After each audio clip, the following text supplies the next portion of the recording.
Hello and welcome to Basic Song Service Piano, lesson number 5. Let's get started.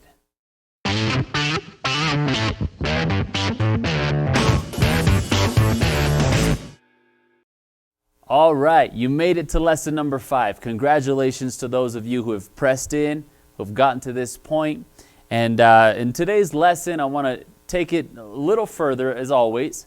I want to get a little more advanced in our piano playing. And what I want to do in this lesson is I want to demonstrate some techniques that you can use to fill in your piano playing. I know when you're barely learning, sometimes it could just start to sound monotonous and maybe a little bit boring to your own ears, but there are little things, actually there are a ton of things that you can do to add to your piano playing that'll make it sound a lot better, that'll fill in your piano playing and make piano playing a lot fun, honestly.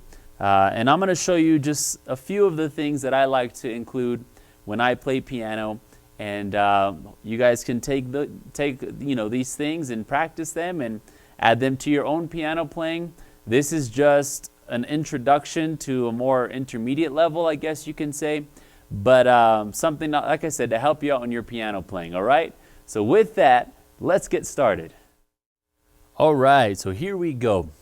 What I want to start off with first is a little technique that I like to use, and it incorporates the use of your left hand or your octave hand. So it's a nice little trick that can significantly change your piano playing, all right?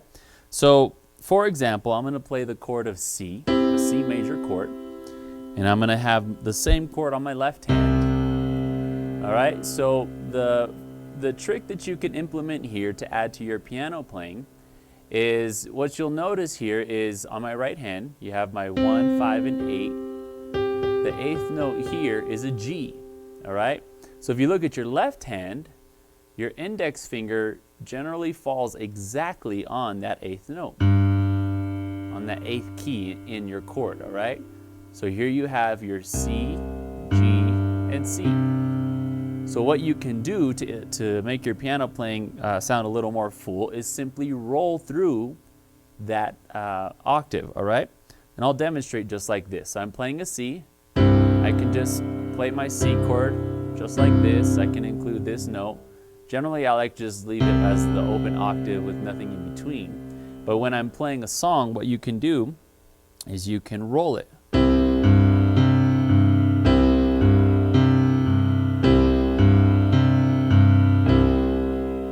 All right, so you can see I just added that little note in the middle there, and it already sounded a bit different, all right? So then what you can do is you can change it. You can move to a C chord, all right? Here's my 8th note or my 8th key, the 8th key in this chord. It's a D. So what you can do, you can see here my index finger on my octave hand falls right on that D note. Jump down to a C, here's a D, all right? That A note is part of my chord, back to a C, back to a G. All right, so you might recognize this is the start of Creating Me again. So what I'll do is I'll just play the beginning part of Creating Me and include the left hand rolling octave, if you will, and you'll get to hear how it sounds, all right?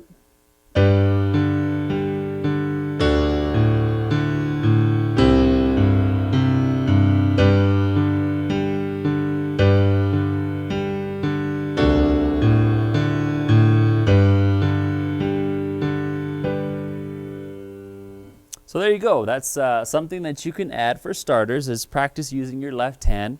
It could be kind of tricky because most of the lessons have dealt with how to play the right hand. We did incorporate, of course, the left hand octaves, but now you can practice using your left hand a little bit more. It might take a little extra practice just to develop the coordination, but as you practice, of course, you'll get there. Something that you'll develop over time, all right? And so the next thing I want to teach you guys, something that's very critical to piano playing. I'm going to try to simplify this without getting super technical, but that is the use of what's called a scale. Some of you have probably heard of do, re, mi, fa, sol, la, ti, do. So if I were to play a C scale, just to hear it. All right, that's a C scale. Now, once you learn these scales, it can greatly improve your piano playing, help you to understand more about the piano. But the reason why I want to show you these is just to give you some exposure to a couple of other techniques to add to your piano playing. So what I'll do for starters is I'll give you the pattern for what's called a major scale. So if your song is in the key of G, now you might be asking, well, how do I know what key the song is in?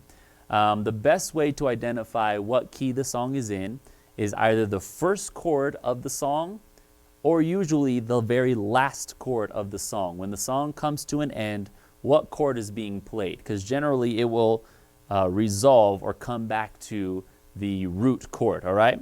So if your song was in the key of C, then all these notes can be included in your piano playing, all right? Now, what I like to do in teaching scales is I like to tie it to a pattern, all right? You might recall in my last video when I was talking about sevens, major sevens, minor sevens, things like that, I went over or I identified the keys by whole and half steps. We're going to use that same approach when teaching these next few techniques, okay? So a major scale is as follows. You can use the following pattern, and I'll demonstrate with a little diagram up above. But the pattern is this. It's whole, whole, half, whole, whole, whole, half, all right? Now, what you're going to do is you're going to start with your root note. So in this case, C is what our song is in. You're going to go a whole step. So that means you're going to skip one key, and it's the key immediately next in line. Whether it's a white key or a black key, you're going to skip one key, all right? So you're going to go a whole step, half step, which means there's no skipping, whole, whole, whole, and half. And you'll notice I went back to the C. I started on the C, I ended on the C. All right? Now, C is a fun way to play a major scale because, as you notice, it's all the white keys. Now, that's not always the case. If I were to play a D scale, I hit my first note, and then I go whole, whole, you can see it's a black key, half, whole, whole, whole, another black key, half. All right? So that actually has two black keys in it, or sharps and flats if you want to be more technical. Now, practice that pattern all over the piano. Start on a black key.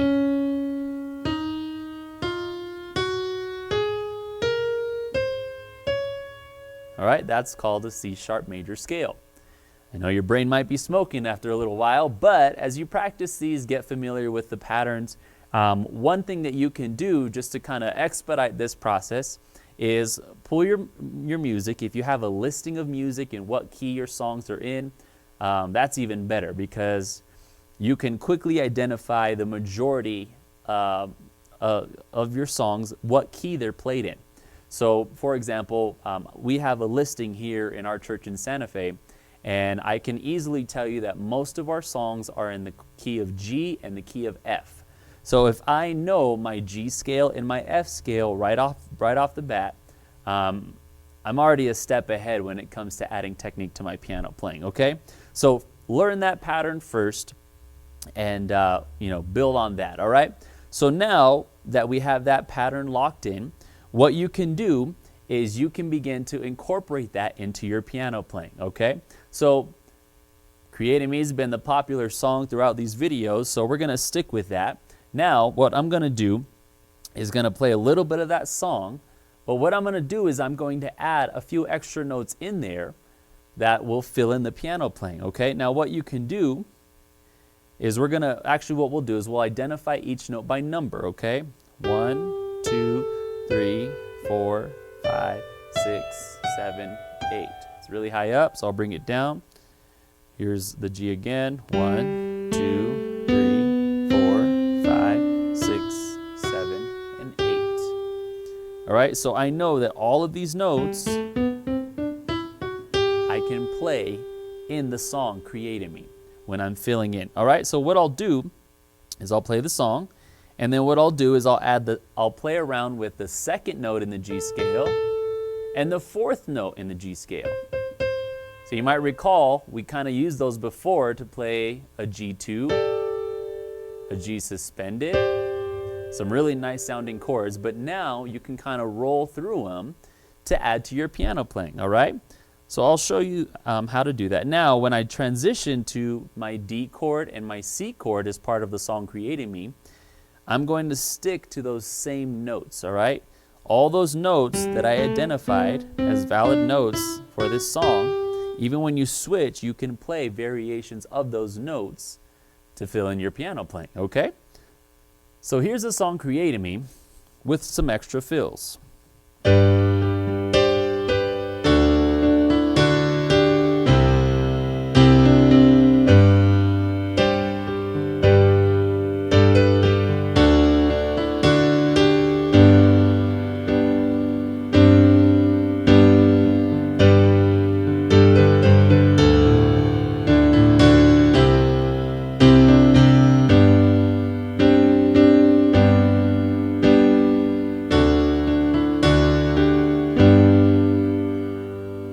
All right, so I was moving around quite a bit there, and it might have, seemed kind of fast, but really all I'm doing is I'm just playing around on the notes that are within that scale that I showed you at the beginning.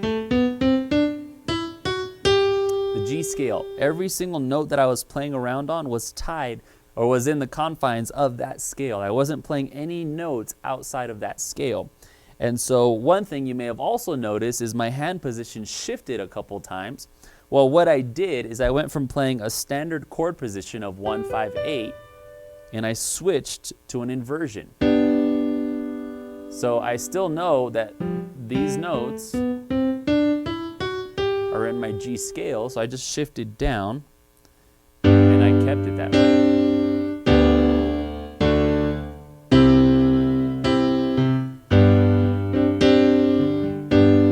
All right, so you can begin to add that to your piano playing. As you get more comfortable with that major scale pattern, you can get more familiar with what notes you are able to play in your piano playing, okay?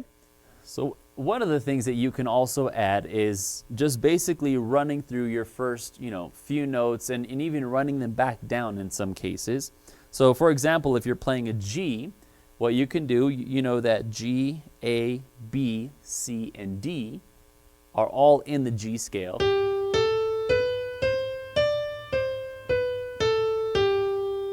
So you can incorporate that into your playing.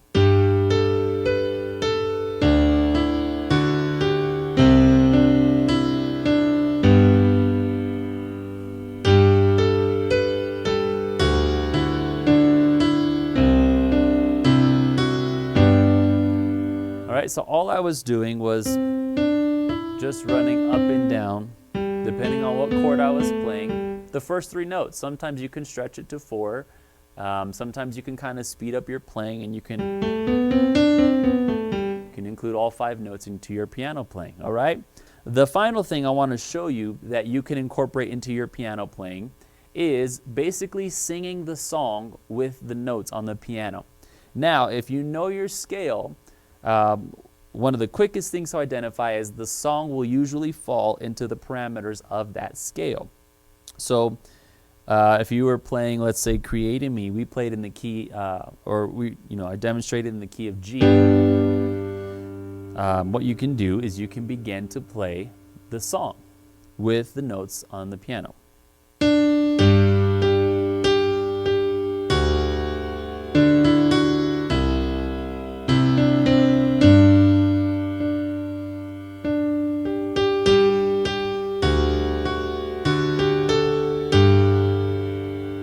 So I just played around just a little bit there, but that's really how I fill in a lot of my piano playing. People will ask me from time to time, how do you make it sound so full? What do you do? Really, I just showed you the foundation of most of what I do to fill in my piano playing. A lot of it is incorporating, transitioning from knowing my scales for starters, switching from suspendeds to seconds of the chord that I'm playing, and sometimes singing the song with the piano. Instead of my voice, I sing it with the piano. And as you approach piano, with these 3 approaches, of course my left hand as well, 4 approaches if you will, that can drastically change your piano playing. Here's a little demonstration of how I would play At the Name of Jesus.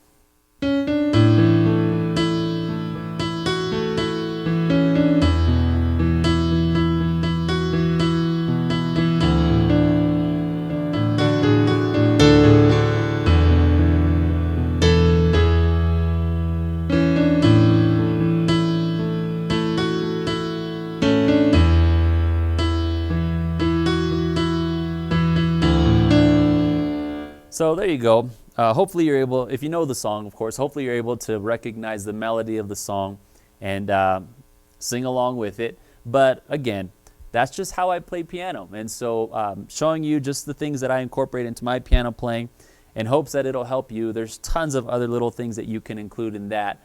But we'll wrap it up with those few things. Practice rolling your left hand. Learn your scales, your major scales.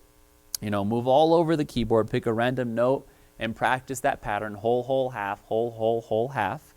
And that'll take you really far. Pick a chord, switch from second to suspended, back to your major chord, and then, practice rolling up and down, with whatever note you're playing within the confines of the scale. And the last thing, of course, is start to practice singing the song with the piano. Sing it with your voice and try to match the notes. That can really help you as well. All right? All right, so that wraps up piano lesson number 5. Thank you guys for watching. Now take these things, these little techniques that I've shown you, begin to practice them with some slow songs. Try to include some of them in some of your fast songs. But it doesn't stop here. This doesn't cover the bases of all the things you can do to add to your piano playing. There are a ton more things that you can do to make your piano playing sound a lot better, sound a lot fuller. So, start here and then just go and do some research. Look up some videos. There are some great YouTube channels out there, some great tutorials that will show you little things that you can add to your piano playing to improve it even more. And so, take that, go and practice it. If you have a victory report of the success you found through watching these videos, I'd greatly appreciate it if you send it my way. Let me know how things are going. And if you have any questions, if anything isn't clear in these videos, shoot your question my way. I'd be more than happy to answer them to the best of my ability, and just to kind of give you guys some direction as well if necessary. And, thank you to those of you who have subscribed. If you haven't, you're more than welcome to subscribe to this channel. Thank you to those of you who have shared this channel to other people. Let them know about this channel to try to help out our fellowship. And I ask that you continue to do so, continue to spread the word.